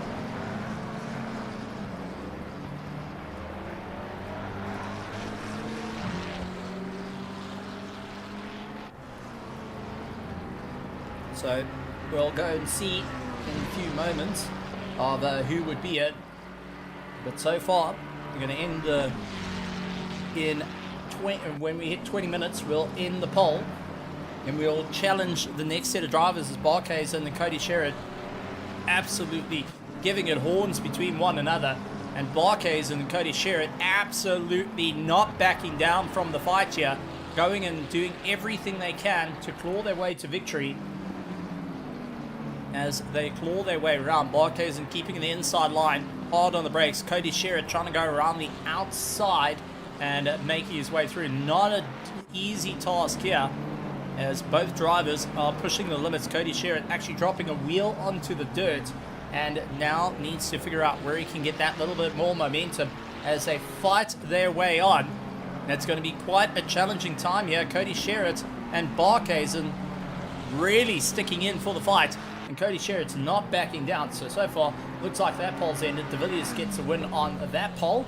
And the next one is going to be the likes of Sherritt and likes of Cody. So let's see who will be able to get that one, because Barkhuizen has done a phenomenal job on track.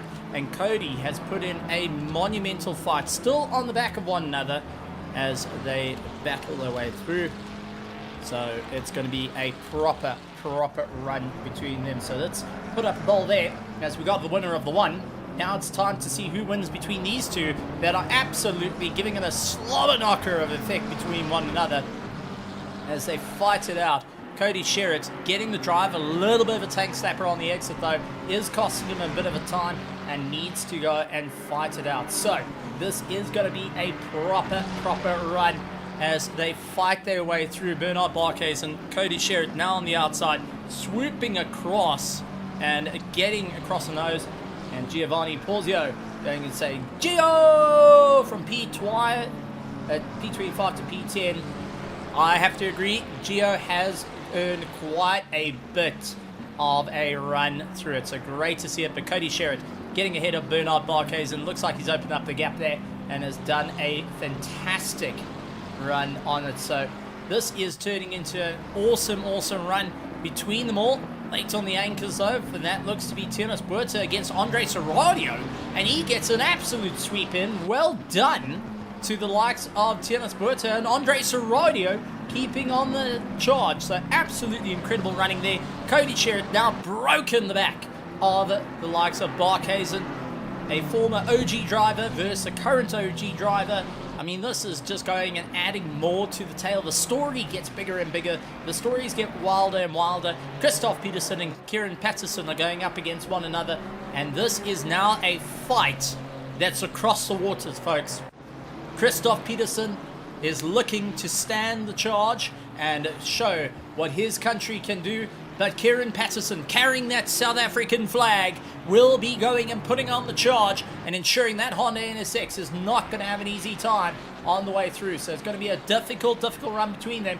And taking a look at the poll, it looks like Barkhuizen got the win over Cody Sherritt there. But now I'm going to leave the most difficult poll to last. Barkhuizen versus the likes of de Villiers. So let's leave this poll up for Barkhuizen versus de Villiers and see who gets the win.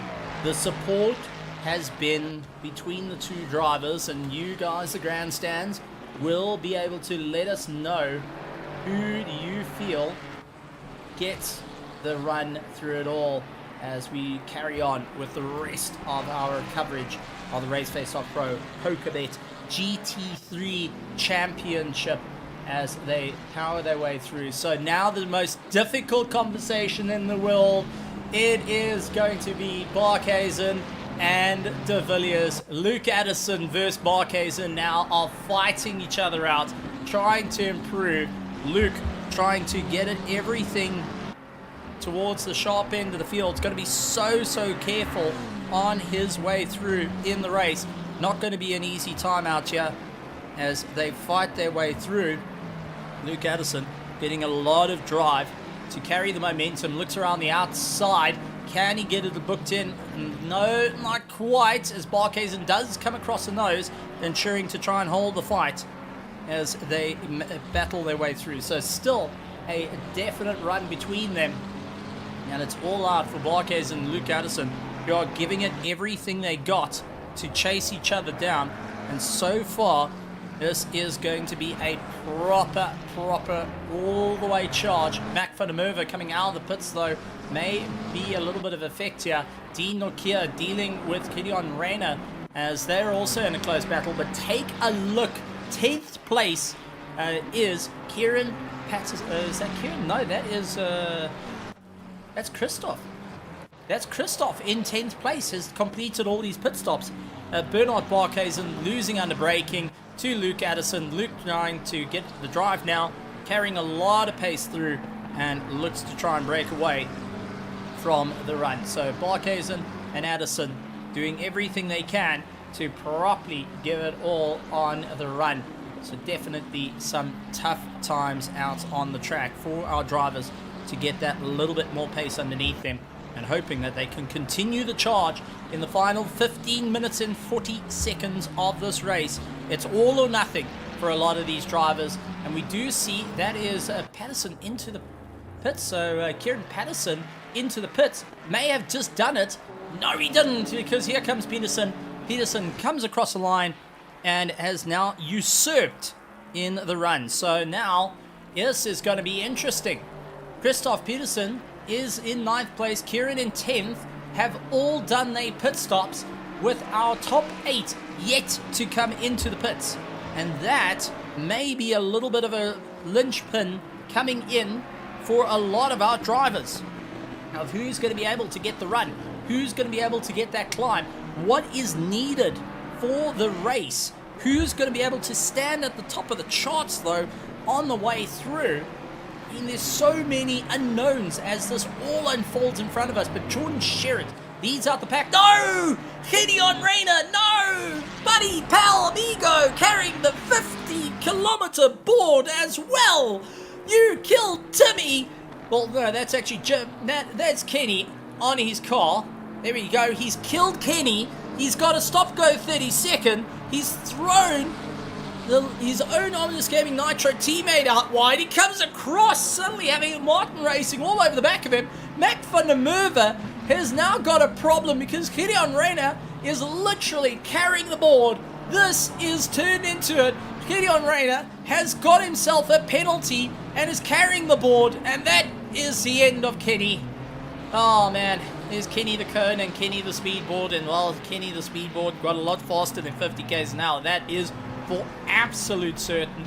Gideon Reyna too early on the button, or coming off the button, led to that stop-go 30-second penalty, and that is an absolute run of note. I've just absolutely, what a monumental time there, and drivers are having to go and do everything he can. Oh man, that's an absolute heartbreak, and now Mac van der Merwe stuck behind Gideon Reyna at the moment. Now, I don't think the two are talking to one another at the moment. They are just trying to figure out what they can do, and it seems like it's going to be a proper run. So Gideon Reyna is going to have to serve his penalty.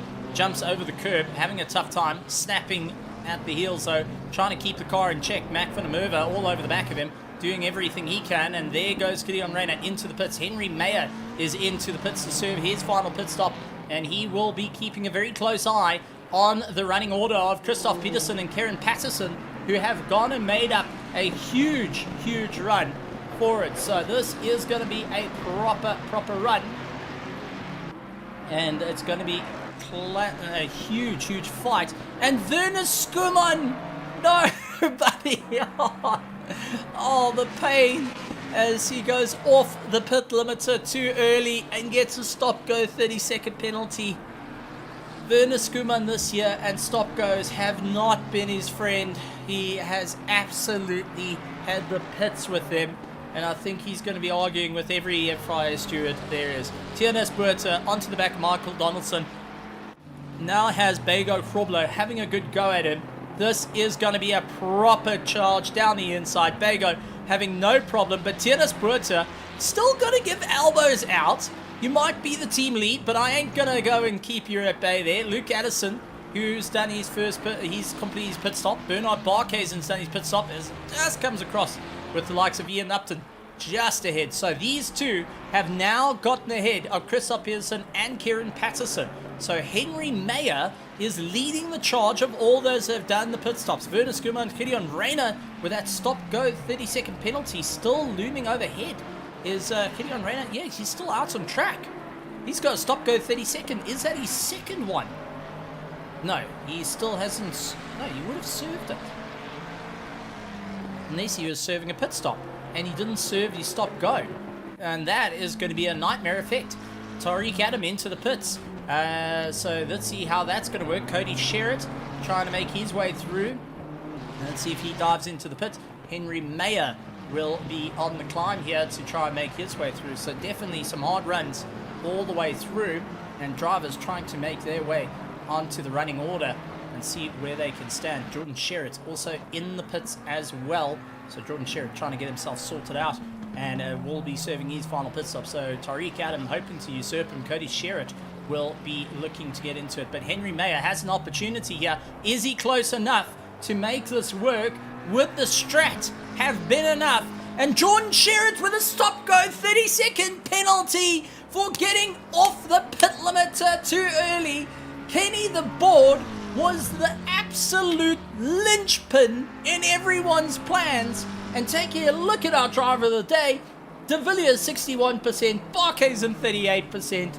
That is the driver of the day, and that goes out to it. But Jordan Sherritt with a stop-go 30-second penalty means he will not be able to get the win. He will not score the win here tonight, and he is going to be fighting against Tariq Adam, because Tariq is 13 seconds behind him. Tariq's got to keep going. Henry Meyer is in tow as well. Our defending champion staying in the mix. Cody Sherritt's not too far behind as well. Luke Addison is there in the mix as well. This is all going off the rails, absolutely going nuts. And all the drivers have banked on that 50-kilometer board to be there. Guess what? It got removed by the drivers, and unfortunately, that landed up with quite a few stop-go 30-second penalties being handed out faster than the likes of Paul Fenter with his apple juices on a Friday. That is most certainly the case. Michael Donaldson having a good go. Chris Heineke as they go door to door. Bago Krobler into the mix as well as they carve each other up. Ryan Barrington-Smith up on the inside of De Villiers. De Villiers not backing down from this fight. He's going to give it horns. Barrington sliding the car out and doing everything he can to just try keep it together. Tariq Adam in and up and going. Jordan Sherritt into the pit, serving that stop-go 30-second penalty as he tries to make it round. But that is going to promote Tariq Adam up into first place and is in a charging note to get ahead of the rest of the field. Henry Mayer in second will come through as we do see Jordan Sherritt in the background into the pits. Cody Sherritt will steam on by, getting ahead of Jordan and saying, hey, listen, you're not meant to park there, buddy, as he comes on by. Luke Addison on his charge through. Bernard Barkhuizen going and making his way around. He is currently sitting in that spot. He's going to be quite happy with that. Jordan Sherritt tumbling down the order with that 30-second. Oh, Terence Ferreira and Werner Skuman coming to blows as we quickly came across to them. 7 minutes to go, and this has got it absolutely unhinged. First place is now a 2.3 second gap between Tariq Adam and Henry Mayer for the final running order of the race. It is all or nothing as we do see the number 37 coming out of the pits, and that is Jordan Sherritt. But I'm still seeing the 30-second stop-go on the board. No, it cannot be. It cannot be. Please update and tell me it cannot be. Did he not have that 30-second stop-go? Looking at the time, it's possible. It's possible he didn't serve it, and that would knock him out of the top 10. Jordan Sherritt, with the most dominating driver on track, had this race hand or foot. He had everyone dead to rights, and now it has come down to this, a little penalty, that Achilles heel that has impacted many of the drivers. Mac van der Merwe, Dean Norkier fighting out. Dean gets thrown out wide, and this is turned into Dean Norkier dropping down and now is off the circuit. Dean Norkier losing out that little bit of time, trying to bring it back, is going to get swallowed up because Michael Donaldson's going to go for him. Dean Norkier can't keep it out of the dirt. He is suffering. He's hurting. He's feeling it. And now Bago Krobler's going to have a go at him. Bago Krobler gets past Dean Norkier. What has gone on with the hybrid racing car? And he's come to a stop. That is it. Has he retired the car? Yes, he has. Dean Norkier retiring the vehicle. Jordan Sherritt stopping for the stop-go 30-second penalty. This is going to be an absolute killer of note. What has gone on with this race? It has come unglued. It has fallen apart. What you thought about, what you thought was going to happen, guess what? It's wrong. If you laid your bets, unfortunately, you had to play the jokers to get this one here at the RaceFace.Pro PokerBet GT3 Championship. And this is our Pro Division, absolutely unglued, fallen apart. Everyone goes and follows into the dirt. This has gone into nightmare mode for many drivers out there. And what a race it has been so far. Christoph Peterson tries to go for the inside line of Bernard Barkhuizen. He can't get past as yet. That Honda NSX doing everything he can to try and fight it out.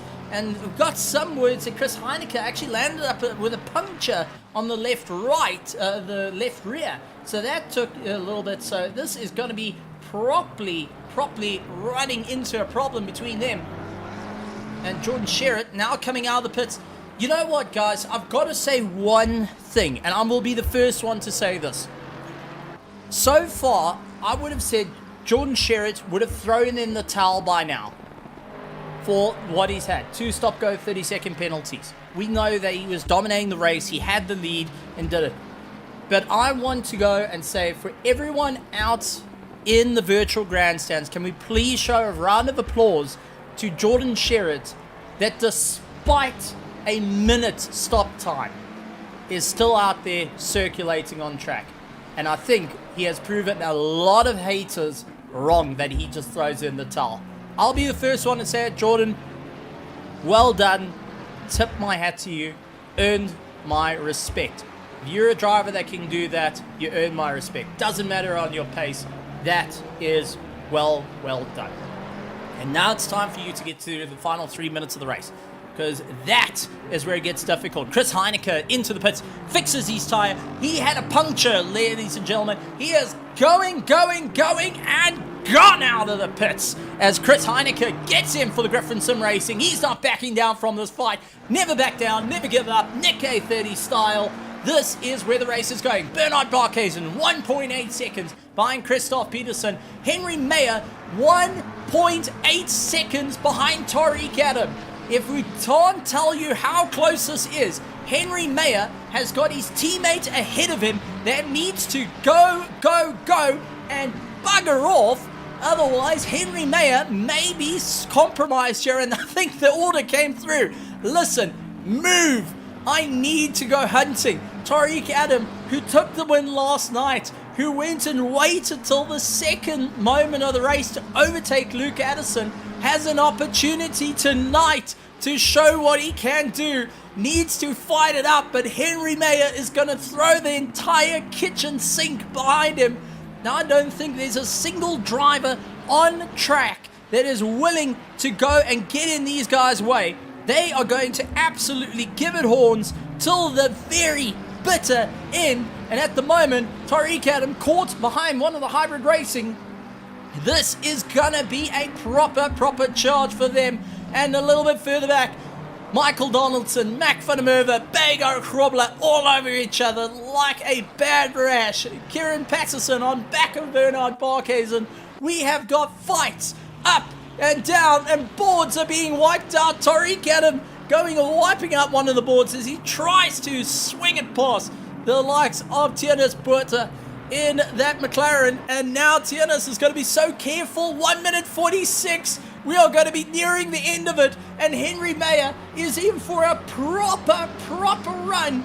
This is going to be a charge. Tariq Adam, you can taste it, he can feel it, he's got to hang on for it. Henry Mayer gets a pass on Tienis Buerta, and now needs to go. Barkhuizen has got the problem of Kieran running up the rear and just doing everything he can in the Mustang, going and grabbing that McLaren by the neck, chasing him down, hoping to get into that 6th place spot. He is not wanting to lose out. He's wanting to get going. Barkhuizen on the dirt, getting it slid around. Kieran's done a fantastic job tonight, I've got to say, in that Mustang. Great recovery after last night. But Barkhuizen is making life an absolute misery for the Apexes for him.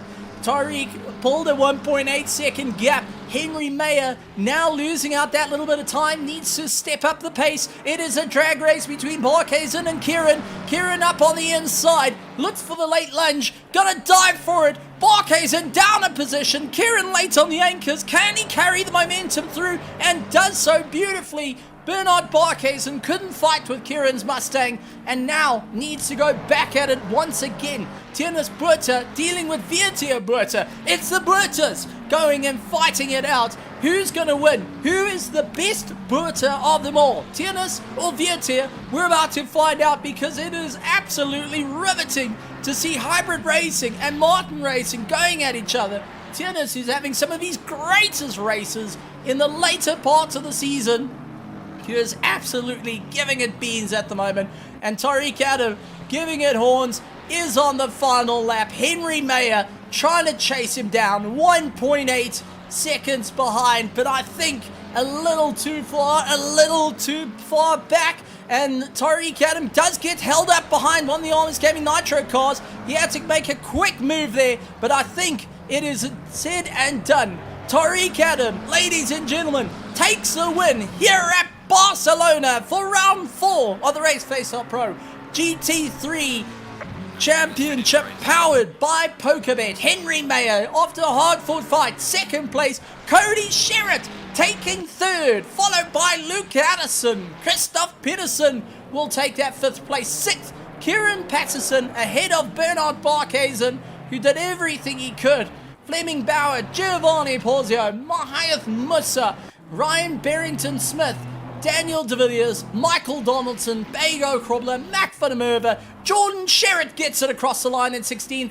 The winner of the Buertas, though, Dearness Buerta, beating out Viertier Buerta by 0.4 of a second. Mordre Claessens in 19th, 20th Bernard Skuman, Jason Farmer, Andres Herradio, Chris Heineke, Henry Platt, along with Gideon Rayner, Darren Miller, Ian Upton. Well done, buddy. Kerry Van Sale stuck it out to the very end. And also a driver that has gone through the wars through this season and now finally getting across the line and is going to be ecstatic. He is a driver that's had some of the most unfortunate luck in sim racing to come across the line. Here comes Terence Ferreira in 29th position. Ryan Barrington-Smith going and joining him across the line. Well done. And that's what Terence thinks of that Mustang. Oh, man. Folks, what a race we had there. What a time. What excitement. What a day to be alive. And man, oh man, what a return back to the microphone. That's all I can say. Oh, wow. Out of breath. Did not expect to have that during the course of the race. Congratulations has to go out to the drivers.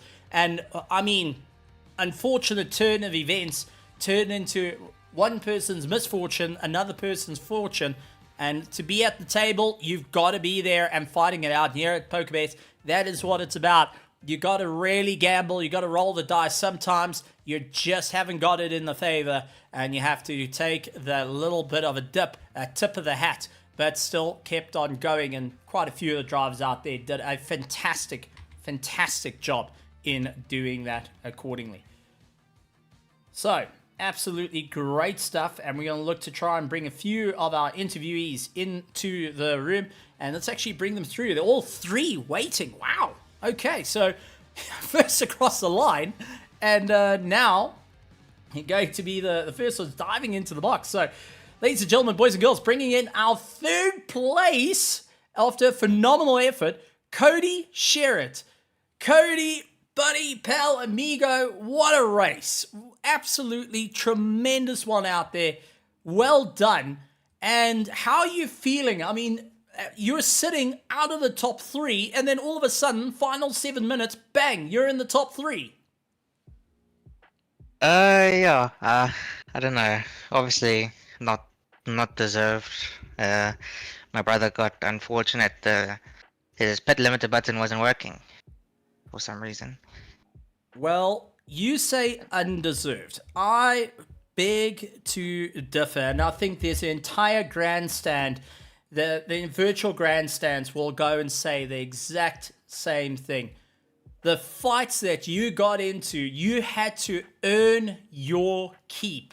And yes, one person's misfortune can lead to another, but Cody Sherritt, you earned your keep. That 3rd place was earned from 1 hour and 20 minutes of side-by-side battles. You went minutes going and landing up 2-3 cars wide, fighting it out. Take us through some of that side-by-side action in the blistering rain and just trying to figure out where there's any grip possible, because most of the time you were stuck on the outside. Yeah, obviously a bit difficult. Had to kind of size it up, see how they take the lines before, and just try to put them under pressure to make a mistake. And I knew that if I can make them break slightly later, I could try and make something happen, and that's what I did. Well, absolutely phenomenal work, and congratulations on the 3rd place. That is for getting back into the racing scene here in South Africa. You've been on that little bit of a climb through and through. It's great to see it. Cody, before I let you go and you enjoy the celebration, please and from myself, enjoy the celebration. You earned that position. You really did. And many people out on the virtual grandstands will tell the exact same thing out there. Anything you would like to say to all our amazing fans that were standing out there in the rain, in the virtual grandstands, cheering the entire field on, our title sponsor, PokerBet, and all our associate sponsors as well? Yeah, I'd just like to say thanks for everyone sticking around and watching the race, and thank you to all the sponsors who are supporting us. Absolutely incredible stuff. Cody Sherritt of Omnius Gaming, congratulations. Go and enjoy the celebrations. You earned it, buddy. Thank you. Great stuff. And being rather humble there, but no need to be humble. You got it right. Well, another person that's going to be a bit ecstatic on his positioning, our former champion, Henry Mayer. Henry, welcome to the commentary box. Man, let's talk about the race, because did you expect to get into a fight like this? Separated 1.5 as you came across the line for first place. Hello, Stephen. No, I actually did not expect this tonight. After last night's struggles, I didn't expect it at all. But yeah, I just think my tires were a bit better at the end than Tariq's. But he was still massively fast. And big sorry to Jordan for the stop go 30. Yeah, no, it's unfortunate, but you had to fight it out. I mean, your race has been up and down. You were a little bit of a yo-yo trying to get into the planning. The pit stop strategies started evolving in front of you. And what was running through the head? Because I know you've got your entire team going and calling where they are, what's happening, and it gets rather chatty over the radio comms. But now that you got to see in hindsight with all the pit stop strategies, do you think there was anything that you could have done differently to possibly get that 1.5, or did you give it your absolute 110%? No, I think the pit stop went well. Like, my plan was to pit after halfway to see what the rain is gonna do. So I just think I got outpaced tonight. Well, absolutely well done. I've got to ask a question, because you landed up getting a new rig with the PokerBet credits. Did it help you in tonight? Because if anyone else is in your shoes, they would have been shaking like a leaf, and that whole steering and frame would have been shaking. Do you think that helped you a bit tonight? It did, yeah, because on the old one I was moving under braking. I had my own motion going. So yeah, it was helping. It's much more comfy at this point. Oh, absolutely fantastic stuff. Well, it's time to climb out of it, because I'm sure you're sweating like no tomorrow. But anything you would like to say to our amazing fans out there in the virtual grandstand, sitting in the rain, they were cheering you on, going absolutely wild, and also our amazing sponsors like PokerBet coming to the fray. Yeah, just a massive thanks to everyone watching, all the competitors. PokerBet, Arndorf, SA Loops, thanks for all the support they give. And thanks to all the people behind the scenes. And thanks for a great team. Absolutely incredible stuff. Well, go and enjoy the celebrations. Congratulations. You earned it, Henry Mayer. Thank you, Stephen. Well, final interview of the night. And one person I said I'll look forward to having a chat with him tomorrow, and he wasn't too confident. Tariq Adam, I can officially say I called it. I told you. Tonight we are going to chat, and it landed up to be the second half of the race. You came alive again. How are you feeling with that result? Hi, yeah, thanks once again. Yeah, pretty stressful, I'd say. Definitely the conditions were a lot different to what we were practicing for and yesterday. Like, we didn't do a single lap in damp conditions, so us sitting on the grid not knowing what to do was a bit intense. Trying to guess tire pressures, trying to make the setup work, and the setup definitely was not, the car was not floating and driving as well as I would like in the damp conditions compared to yesterday, so it was a bit of a struggle. And then once the rain started increasing again, it got a bit better, but pitting, the time that we pit for the new tires was crucial, because if you had new tires in the end, you'd just be a lot faster, as in you pitted a bit later, and as you saw with Barquez, and who pitted a lot earlier, he was struggling in the end. So yeah, that kind of decided the race, I think. Well, it was a monumental one, but let's talk about the final corner because it landed up with you having to take a very late lunge because the final corner landed up 1.5 seconds, and that could have been shortened to quite a bit. When you saw that you had an opportunity for first place and suddenly there's a back marker in one of the hardest passing corners on the circuit, what was going through your mind at that very, very point? Yeah, traffic was definitely very scary tonight in the rain.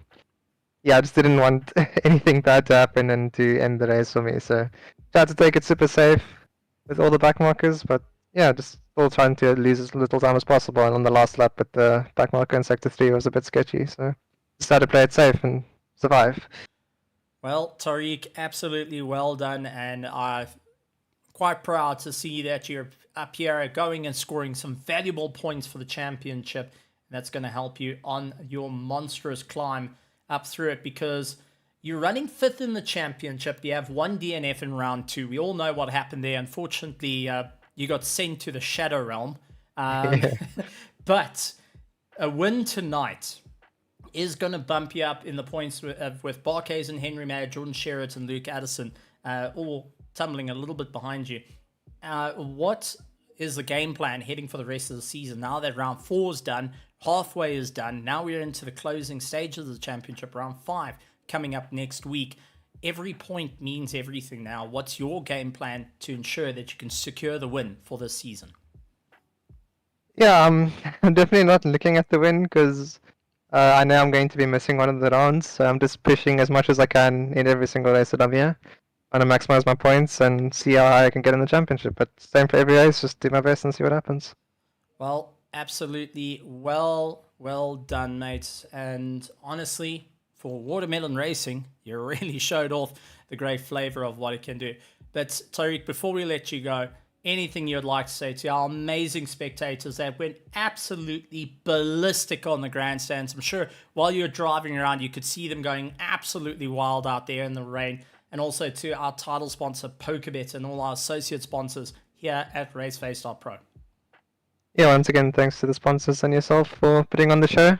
Thanks to the guys in the Discord. Unfortunate for Jordan as well. He was in a league of his own today, but couldn't see the white line on put entry with the back board gone. So unfortunate for him. It's a bit unlucky. And then to Cody, Luke, Gio, all the other boys in the Discord. And thanks to for the viewers for watching. Well, absolutely great stuff. Tariq Adam, congratulations on your first place, and go and enjoy the celebrations. You earned it, buddy. Awesome, thank you. Well, ladies and gentlemen, boys and girls, that brings us to the end of tonight, and we say farewell to Barcelona round 4. We head over to our next round, round 5, next week. We also got some amazing racing coming up here at RaceFace.Pro. Lots going on, so make sure you go and take a look at our Discord, and a couple of things happening next week, Tuesday. IndyCars going back out and racing once again for the iRacing IndyCar Series Season 1. Don't miss it. Going to be an incredible one. And then next week, Wednesday, will be round 5 of our RaceFace.Pro PokerBet GT3 Sprint Series. Thursday, our RaceFace.Pro PokerBet GT3 Championship. They're going to be starting at 8:10. So much going on, and also end of the year. Entries are still open for the virtual 9 hours of Kailani. Folks, head over to our Discord and head over to RaceFace.Pro. We have got a website up and going that you can be a part of and join in with all the racing and race simultaneously next to the track with the virtual 9 hours of Kailani happening on the 30th of November. Get your friends involved, get yourself involved, get yourself to the track, and be a part of the racing action for that. As they're looking to go for a Guinness World Record, 100,000 Rand cash is also the prize pool there. But what's also happening is there's a music festival. Some circles that may be a bit prime might actually be there. The only way to find out is to take a look at the South African Endurance Series through RaceFace.Pro. But ladies and gentlemen, boys and girls, thank you so much for joining myself and Tristan Herbst who was commentating on the Pro-Am. Unfortunately, force majeure put him to bed on that one. Well done to all the drivers out there. Incredible work for all the great effort, and we really look forward to some plenty more action to come. But, ladies and gentlemen, boys and girls, thank you so much for joining us here tonight. And from myself, Stephen Koenig, and Tristan Herbst here at THT Productions, we'd like to say a good morning, good afternoon, good evening, and good night, everybody. With all the amazing racing that comes to you weekly, we have to give acknowledgement to our sponsors. Without them, this would not be possible here at RaceFace.Pro. So starting off with our first sponsor, let's go and take your hats off to PokerBet for all the tournaments, for all the cash games, daily free rolls, and sports betting. There's no better place to be and win with PokerBet. With it all revved up and you're looking for high speed, whether you're into drag, drift, or even long circuit, Red Star Raceway has got you covered. If you're looking to upgrade your car or make sure it's running slick and smooth, go and head over to Extreme Service Center to get you that full mile across the race line, or whether you're going good in the dash. Sliding in to keep you on your toes, Scallywags Drift Academy will keep you right at the top of the pack. And if you're looking for all your streaming needs, head over to Tenvo Tech for all the overlays. Once again, ladies and gentlemen, boys and girls, it's been an honor having you. We'll see you next time right here from the THT Productions.